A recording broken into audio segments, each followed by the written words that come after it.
Now we're going to talk about the milkfish, or milkies. They're a very unusual fish and probably the hardest to predict when looking at tides and stuff like that. They love to eat plankton.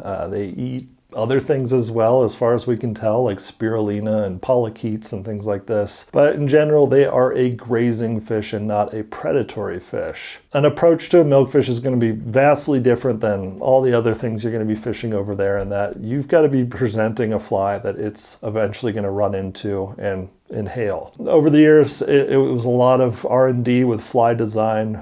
Wayne Haslew and Arno, they eventually came up with some really cool milkfish flies that were essentially the egg-sucking leech of the saltwater world, where it was green seaweed, spirulina, in combination with copepods and other kind of zooplanktons that are brighter in color. So when you see these flies, they're, big algae piece that's green and then some sort of hot spot up front. They're going to be mostly unweighted, but they're going to have a kind of unique sink rate. So we'll put that aside for now. When you are targeting milkfish, best case scenario, in my opinion, is going to be when you find these fish in deeper water and they've really found a great current line that's gathered all their food into a condensed amount. So in this situation, you're going to find these milkfish grouped up pretty tightly. Their mouths are going to be out of the water halfway. You might even see their eyes out of the water halfway.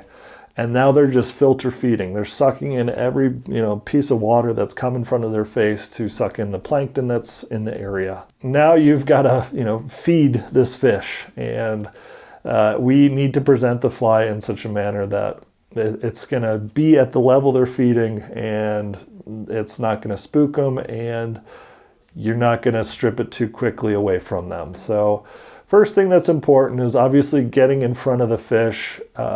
3 feet, 5 feet, really depends on the sink rate of that fly and what they're doing. You've got to get tension right away. So I've cast that. Again, I'm keeping a nice low rod tip, and I'm doing a long slide until I see my fly line straighten out. At this point, we don't want the fly to move like a bonefish fly or something like this. We just need to be in contact with it. That thing just needs to be free floating, but in contact, so if they suck it in, we can set the hook. We've made the shot out there, and now I'm just keeping that tension, and I'm waiting till those fish pass completely by me before I strip all the way in and make a cast.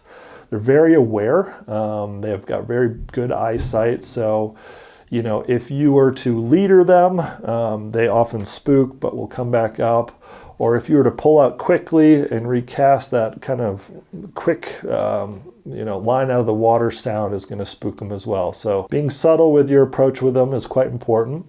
And then, I would say the most important part is the directionality at which they're going. Since they're not aggressively eating and turning, it's really important to set yourself up where you're casting, here comes the fish, at least across, if not a little bit in front, and having this angle, just so as they swim into it and eat it, they're going to create a little bit more tension and you're going to feel it. If they're coming this way, and you're here and you cast here, you're going to have a real hard time feeling them suck that in to make that hook set in time. So setting up in the right direction is certainly important, and we'll talk a little bit more about that here in a second. And then just have the mindset of it's not a predator. It maybe saw your fly but just didn't come over to eat it. You just got to be consistent, be patient, just make those great long casts and stay in contact. And typically it ends in a great result of a hookup.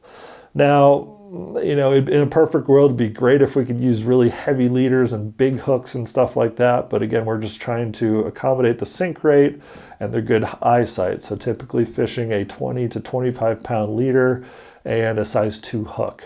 So you can lose these guys, but just know you can probably get right back in them and try again. There is one more scenario you'll certainly run into quite frequently, honestly, on the flats is, during the lower tides, they're often scavenging and kind of randomly moving around the flats to where they're definitely feeding, but it's really hard to track their pattern. I certainly, would tell you should give them a try, but they're a little bit more frustrating because they're not drawing a nice straight line to where to cast.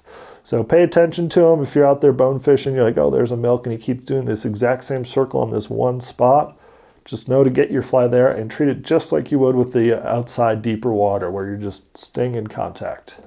That's milkfish.